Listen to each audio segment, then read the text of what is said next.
बेनती करा अपनी नस्ल की। अज शेरनी मां के पुत्र ने शिकार करने तेरी इस नस्ल का।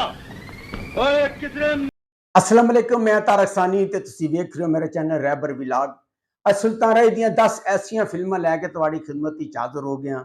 उन्हां दा थोड़ा थोड़ा मैं तस्करा करांगा जिन्हां फिल्मां दे नाम तब्दील होए, यानी कि जदों फिल्म वो बनी सी ते किसी होर नाम तो सी, जदों वो फिल्म कंप्लीट हो गई ओहदे पोस्टर भी बाद फिल्मां दे पोस्टर भी बन गए, लेकिन बाद ही उस फिल्म का नाम जिहड़ा ना वो तब्दील कर दिता गया और उन्होंने नवे नां तो रिलीज़ किया गया। ऐसियां 10 फिल्मां मैं तुहाडे सामने पेश करांगा ते सब तो पहले जिहड़ी फिल्म मैं लैके तुहाडी खिदमत विच हाज़र हो रहा उस फिल्म का नाम है चिराग बाली।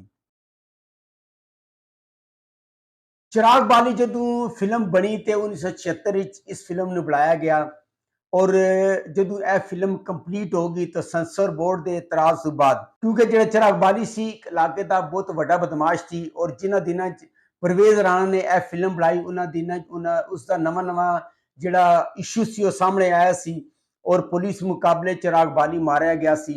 और जदों शाहिद राणा ने यह फिल्म बनाई चिराग बाली के नाम तो इनू सेंसर बोर्ड के अगे पेश किया तो सेंसर बोर्ड ने इतराज लगाया तो इस फिल्म का नाम चिराग बहादुर रख दिता गया और चिराग बहादुर के नाम तो इस फिल्म को रिलीज किया गया। और दूजी जिहड़ी फिल्म है वैशी गुजर 1979 बरोजिमा रिलीज होने वाली जिहड़ी वैशी गुजर सी, इसनू पहले जगह टैक्स के नाम तो बुलाया गया है। जगह जिहड़ा सी उस पंजाब का बहुत बड़ा एक बदमाश सी जिसके नाम से यह फिल्म बनाई गई और जदों इस फिल्म को मुकम्मल किया गया और इनू नुमाइश वास्ते पेश करने की कोशिश की गई तो इसके नाम से इतराज लगाया गया और ये जिहड़े बहुत सारे पोस्टर भी जगह टैक्स के नाम तो छप चुके सन। लिहाजा इस फिल्म के जिहड़े हिदायतकार यूनुस मलिक सन, इस फिल्म के अदाकार सन सुल्तान राय, आसिया, चकोरी, इकबाल हसन, सावन ते बहार। बाद ही इस फिल्म ने वैशी गुजर के नाम तो रिलीज किया गया और इस फिल्म ने बड़ी शानदार कामयाबी हासिल की थी। और तीजी जिहड़ी फिल्म है उस फिल्म का पहले नाम सी आदम। इस फिल्म के हिदायतकार सन अरशाद साजिद और आदम फिल्म ने 1986 बनाया गया सी। इस फिल्म की कास्ट सन सुल्तान राय, अफजाल अहमद, आलिया ते आसिया और इस फिल्म के जो मौजू सी बड़ा ही शानदार सी। जब इस फिल्म को मुकम्मल करके सेंसर बोर्ड के सामने पेश किया गया तो सेंसर बोर्ड ने ये नाम से इतराज किया, फिर इसका नाम जिहड़ा ना तब्दील करके ये आदम रख दिता गया सी। और चौथे नंबर पर जिहड़ी फिल्म है उस फिल्म का नाम सी मेरी आवाज। इस फिल्म के हिदायतकार भी यूनुस मलिक सन, कास्ट सुल्तान राय, गुलाम मोहिउद्दीन, नीली, नादरा, संगीता और बड़ी अच्छी कास्ट सी और बड़ी जबरदस्त फिल्म सी, सुपर डुपर हिट फिल्म हुई। इसका म्यूजिक बड़ा शानदार सी। जदों यह फिल्म मुकम्मल हुई तो इस फिल्म का नाम सी मेरी आवाज और बाद ही इसका नाम रख दिता गया आखिरी जंग। और आखिरी जंग के नाम तो यह फिल्म रिलीज हुई और उसने बड़ा शानदार बिजनेस किया सी। और पंजवीं जिहड़ी फिल्म है उसका नाम है शहीदी खड़ाक।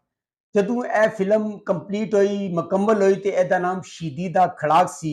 इस फिल्म के हिदायतकार सन मसूद भट्ट, अदाकार सुल्तान राय, सैमा, नगमा, अमायो कुरैशी। और इस फिल्म को जदों रिलीज किया गया तो इस फिल्म का नाम रखा गया खड़ाक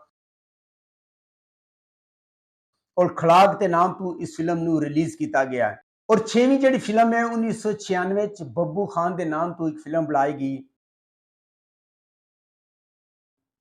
इसके हिदायतकार सन मसूद भट्ट, हिदायतकार सन सुल्तान राय, सैमा, मदिया शाह ते इज़हार काजी। और जदों इस फिल्म को मुकम्मल किया गया तो इसनू इतराज तो बाद इसका नाम खान बहादुर रखा गया है।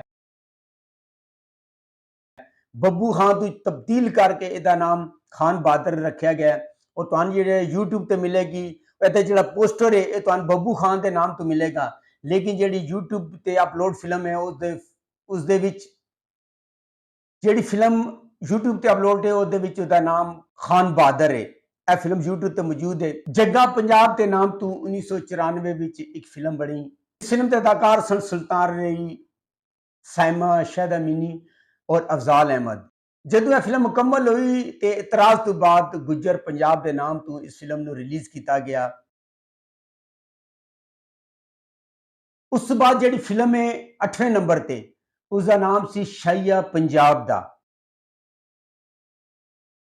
ਸ਼ਾਹੀਆ ਜਿਹੜਾ ਸੀ ਪੰਜਾਬ ਦਾ ਬਹੁਤ ਵੱਡਾ ਬਦਮਾਸ਼ ਸੀ ਔਰ ਇਸ ਨਾਮ ਤੋਂ ਇਹ ਫਿਲਮ ਬਣਾਈ ਗਈ। ਔਰ ਜਦੋਂ ਇਸ ਫਿਲਮ ਨੂੰ ਸੰਸਦ ਵਾਸਤੇ ਪੇਸ਼ ਕੀਤਾ ਗਿਆ ਤੇ ਸੰਸਦ ਦੇ ਇਤਰਾਜ਼ ਤੋਂ ਬਾਅਦ ਇਸ ਫਿਲਮ ਦਾ ਨਾਮ ਤਬਦੀਲ ਕੀਤਾ ਗਿਆ ਹੈ। ਇਸ ਫਿਲਮ ਦੀ ਕਾਸਟ ਵਿੱਚ ਸੁਲਤਾਨ ਰਈ, ਸੈਮਾ, ਗੋਰੀ, ਤਨਜ਼ੀਮ ਹਸਨ। ਔਰ ਜਦੋਂ ਇਹ ਫਿਲਮ ਮੁਕੰਮਲ ਹੋਈ ਤੇ ਇਸ ਦਾ ਨਾਮ ਤਬਦੀਲ ਕਰਕੇ ਸ਼ੇਰ ਪੰਜਾਬ ਦਾ ਰੱਖਿਆ ਗਿਆ ਔਰ ਇਸ ਫਿਲਮ ਨੂੰ ਇਸੇ ਨਾਮ ਤੋਂ ਰਿਲੀਜ਼ ਕੀਤਾ ਗਿਆ ਹੈ। ਔਰ ਜਿਹੜੀ 9ਵੀਂ ਫਿਲਮ ਸੀ ਉਸ ਫਿਲਮ ਦਾ ਨਾਮ ਹੈ ਜਰਨਲ ਰਾਣੀ। ਜਦੋਂ ਇਸ ਫਿਲਮ ਨੂੰ ਬਣਾਇਆ ਗਿਆ ਹੈ, ਕੰਪਲੀਟ ਕੀਤਾ ਗਿਆ ਹੈ, ਇਹਦੇ ਪੋਸਟਰ ਵੀ ਜਰਨਲ ਰਾਣੀ ਦੇ ਨਾਮ ਤੋਂ ਛਪ ਚੁੱਕੇ ਸਨ ਔਰ ਇਹਦੀ ਰਿਲੀਜ਼ ਦੀਆਂ ਤਿਆਰੀਆਂ ਸਨ। ਜਦੋਂ ਇਹਨੂੰ ਸੰਸਦ ਬੋਰਡ ਦੇ ਸਾਹਮਣੇ ਪੇਸ਼ ਕੀਤਾ ਗਿਆ ਤੇ ਜਿਹੜਾ ਜਰਨਲ ਸੀ ਉਹਦੇ ਨਾਮ ਤੇ ਇਤਰਾਜ਼ ਕੀਤਾ ਸੰਸਦ ਬੋਰਡ ਨੇ। ਇਸ ਫਿਲਮ ਦੇ ਜਿਹੜੇ ਹਦਾਇਤਕਾਰ ਸਨ ਮਸੂਦ ਬਾਰ ਸਨ ਔਰ ਅੰਜੁਮਨ ਦੇ ਕੈਰੀਅਰ ਦੀ ਇਹ ਬਿਹਤਰੀਨ ਫਿਲਮ ਸੀ ਔਰ ਬੜਾ ਹੀ ਜ਼ਬਰਦਸਤ ਅੰਜੁਮਨ ਨੇ ਇਸ ਫਿਲਮ ਦੇ ਅੰਦਰ ਕੰਮ ਕੀਤਾ। ਅੰਜੁਮਨ, ਸੁਲਤਾਨ ਰਾਈ, ਨਦੀਮ, ਰੀਮਾ, ਗੁਲਾਮ ਮੁਹੀਉਦੀਨ, ਇਹਨਾਂ ਸਾਰਿਆਂ ਨੇ ਇਸ ਫਿਲਮ ਦੇ ਅੰਦਰ ਕੰਮ ਕੀਤਾ ਸੀ। ਔਰ ਜਦੋਂ ਇਸ ਫਿਲਮ ਨੂੰ ਰਿਲੀਜ਼ ਕੀਤਾ ਗਿਆ ਤੇ ਇਸ ਦਾ ਨਾਮ ਮੈਡਮ ਰਾਣੀ ਰੱਖਿਆ ਗਿਆ। 1995 ਚ ਇੱਕ ਫਿਲਮ ਬਣਦੀ ਹੈ ਜਿਸ ਦਾ ਨਾਮ ਸੀ ਦੂਸਰਾ ਆਦਮੀ। ਇਸ ਫਿਲਮ ਦੇ ਹਦਾਇਤਕਾਰ ਸਨ M.A. ਗੌਰੀ। ਇਹਦੀ ਕਾਸਟ ਵਿੱਚ ਸ਼ਾਮਲ ਸਨ ਸੁਲਤਾਨ ਰਾਈ, ਗੁਲਾਮ ਮੁਹੀਉਦੀਨ, ਇਜ਼ਹਾਰ ਕਾਜ਼ੀ ਤੇ ਨਰਗਸ। ਔਰ ਜਦੋਂ ਇਸ ਫਿਲਮ ਨੂੰ ਕੰਪਲੀਟ ਕੀਤਾ ਗਿਆ ਇਹਨਾਂ ਦੇ ਇਸ਼ਤਿਹਾਰ ਛਾਪੇ ਗਏ ਔਰ ਰਿਲੀਜ਼ ਦੇ ਟਾਈਮ ਇਸ ਦਾ ਨਾਮ ਬਦਲ ਕੇ ਇਸ਼ਤਿਹਾਰੀ ਮੁਜਰਮ ਰੱਖਿਆ ਗਿਆ ਔਰ ਐਸੇ ਨਾਮ ਤੋਂ ਇਸ ਫਿਲਮ ਨੂੰ ਰਿਲੀਜ਼ ਕੀਤਾ ਗਿਆ। ਅਗਰ ਤੁਹਾਨੂੰ ਮੇਰੀ ਮਾਲੂਮਾਤ ਅੱਛੀ ਲੱਗੀ ਹੋਵੇ ਮੇਰੇ ਚੈਨਲ ਨੂੰ ਲਾਈਕ ਕਰੋ, ਸਬਸਕ੍ਰਾਈਬ ਕਰੋ ਤੇ ਸ਼ੇਅਰ ਕਰੋ ਤੇ ਪਿਆਰਾ ਜਿਹਾ ਕਮੈਂਟਸ ਕਰਿਓ ਕਿ ਇਹ ਜਿਹੜੀ ਮੈਂ ਤੁਹਾਨੂੰ ਮਾਲੂਮਾਤ ਦਿੱਤੀ ਹੈ ਇਹ ਤੁਹਾਨੂੰ ਕੈਸੀ ਲੱਗੀ ਹੈ ਤੇ ਜਿਹੜੀ ਅਗਲੀ ਵੀਡੀਓ ਤੱਕ ਰੱਬ ਰਾਖਾ।